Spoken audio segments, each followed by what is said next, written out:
The criminal procedure question from February of 2001 is another fairly difficult criminal procedure fact pattern. As we look at it together, we will see that having a well-organized analytical approach to the subject can be a real shortcut. It can make organizing and answering a fact pattern like this one a lot easier than it would be otherwise. Take a look at the call of the question. 1.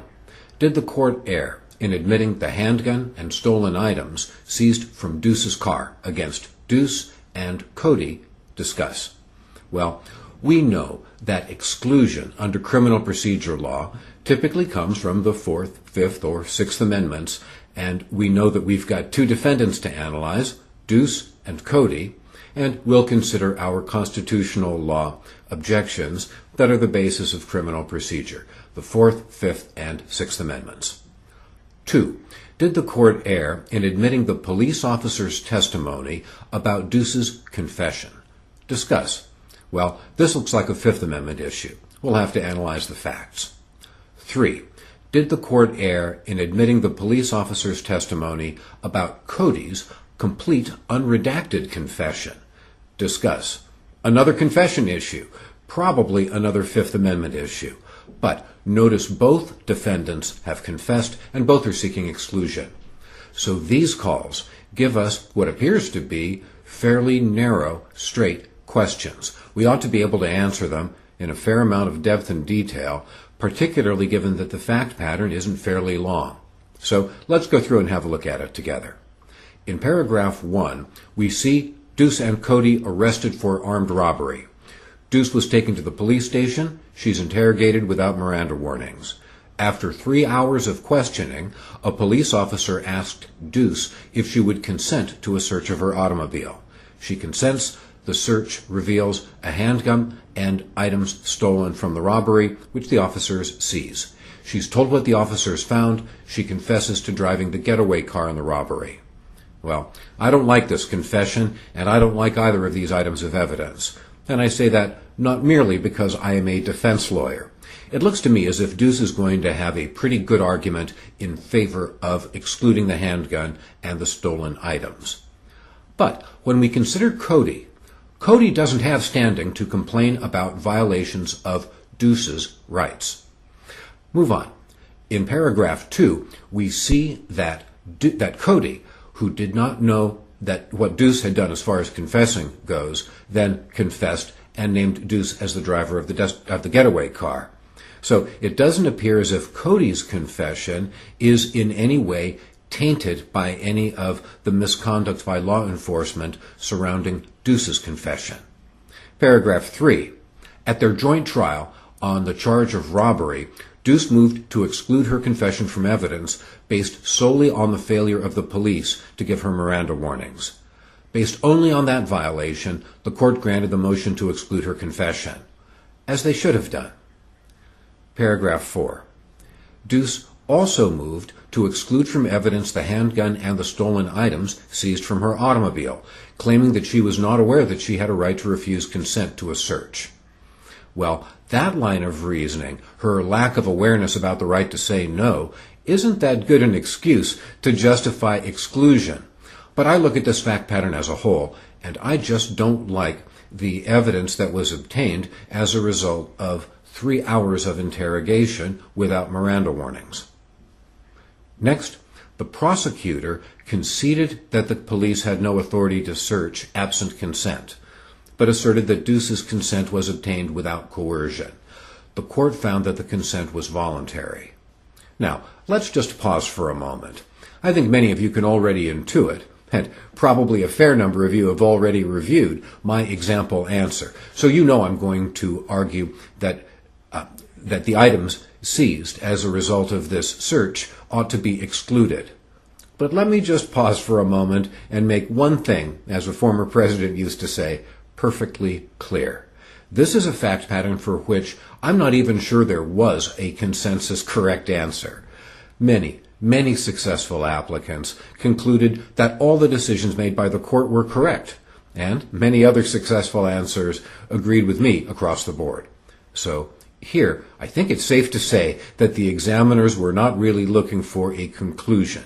They were looking for breadth and depth of analysis. And I can assure you I'm going to provide a broad and deep justification for my conclusions.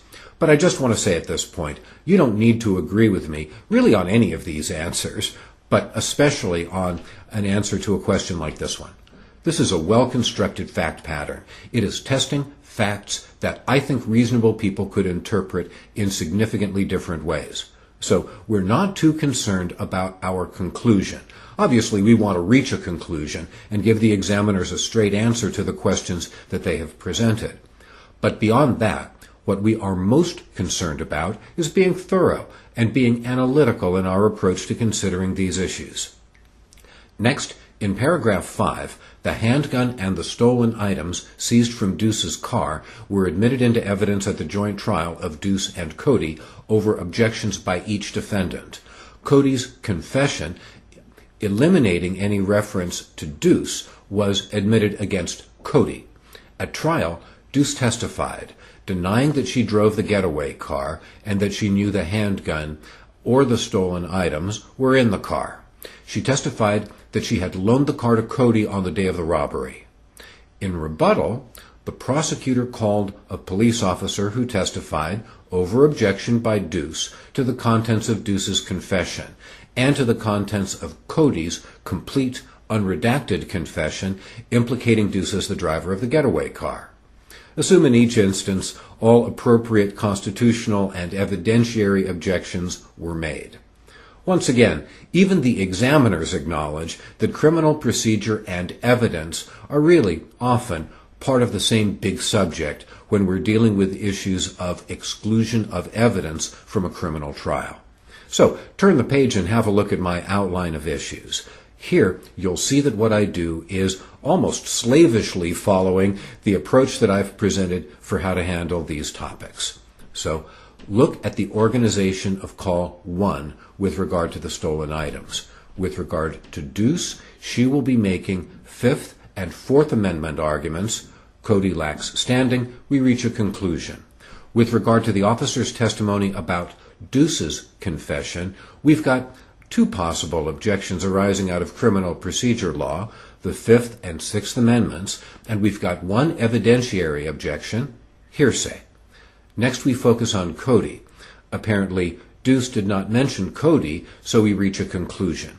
Next, we consider the police officer's testimony about Cody's unredacted confession. Then we consider the Sixth Amendment right to confront, an issue which is commonly tested in evidence, as you will soon discover, assuming you have not already tackled some evidence questions in our seminars together. Next, we consider the hearsay evidentiary objection, and we reach a conclusion. So, like many criminal procedure questions, this is fairly easy to organize if you've got a clear approach in your head. Since the call of the question is not identifying the criminal procedure or evidentiary objections, we've got to have a well-organized checklist in our own minds to be able to focus under time constraints and come up with these issues. It's not terribly complicated once you know how to do it. So now let's have a look at my answer and see if there aren't a few additional tips that we can pick up by analyzing it. Look at my first paragraph, and you'll see that I lead with the facts. The court admitted the handgun and stolen items that were found in Deuce's car during this joint trial for robbery. I focus on Deuce. She will be raising constitutional objections based on the Fifth and Fourth Amendment. First, we focus on the Fifth Amendment. I rehearse the facts surrounding the confession, and I indicate that the court had excluded the confession from the case against Deuce. Now, the court doesn't need to go further to exclude the physical evidence based on the Fifth Amendment. The Fifth Amendment is protecting against forced testimony. It doesn't extend to require the exclusion of physical evidence that is obtained as a result of a custodial interrogation. But now we focus on the Fourth Amendment. The Fourth Amendment protects defendants from evidence that are the products of unreasonable searches and seizures. Here I establish Deuce's reasonable expectation of privacy in the car. We've got a police search, and that equals state action. Law enforcement easily could have gotten a warrant to search this car, but they failed to do so. And I say it's true. I admit that it's true that Deuce consented to the search. But I simply don't agree that this consent was given voluntarily. She was under arrest, she was subject to 3 hours of custodial interrogation, and I don't think that the prosecution ought to be allowed to profit from abusing the fundamental constitutional rights of criminal suspects. Okay, I admit it, I'm a criminal defense lawyer as well as being a civil defense lawyer. Like some defense lawyers, I was just good at playing with the black pieces when I was studying chess as a boy. I'm naturally inclined to the defense. And again, I offer the caveat, plenty of passing answers to this fact pattern disagreed with this conclusion. Many also agreed with it.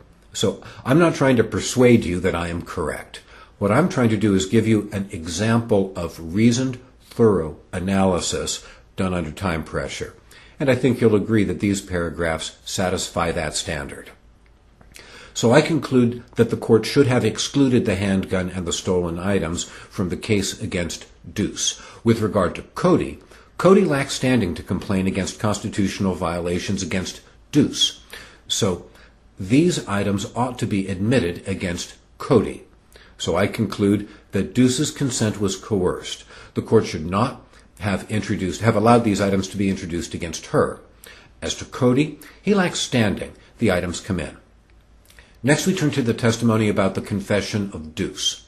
First, we focus on the Fifth Amendment. That's the first objection.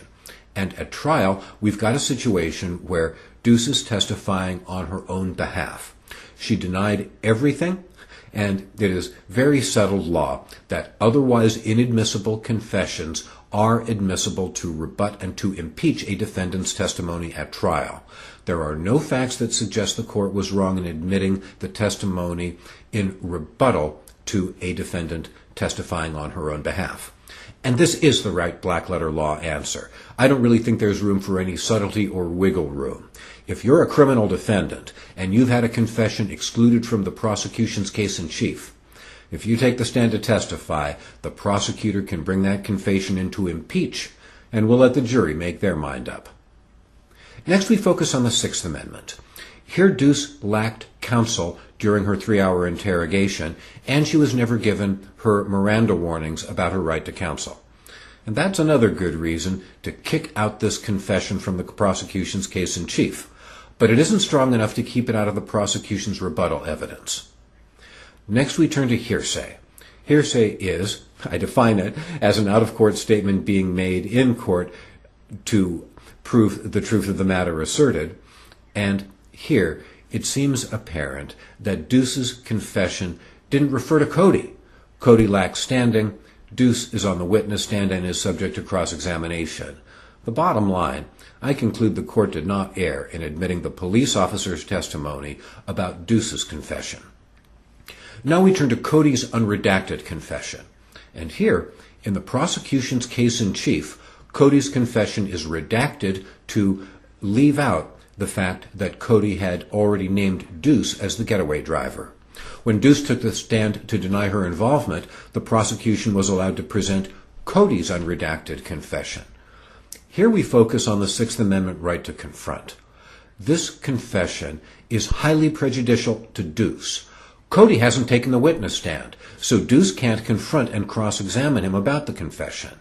And just because Deuce has agreed to testify on her own behalf doesn't mean that she gives up her right to confront and cross-examine adverse witnesses. So here, it's obviously error for the court to admit the police officer's testimony about Cody's unredacted confession. We also have a hearsay analysis. But the bottom line is the court overstepped its bounds when it allowed the police officer to testify about Cody's unredacted confession. And that wraps up the consideration of another fairly standard criminal procedure fact pattern. It's one that can be quite confusing if you don't have an organized approach to analyzing crim pro issues with regard to exclusion. If you do have such an approach, you're well prepared to do a thoroughly good job on this problem.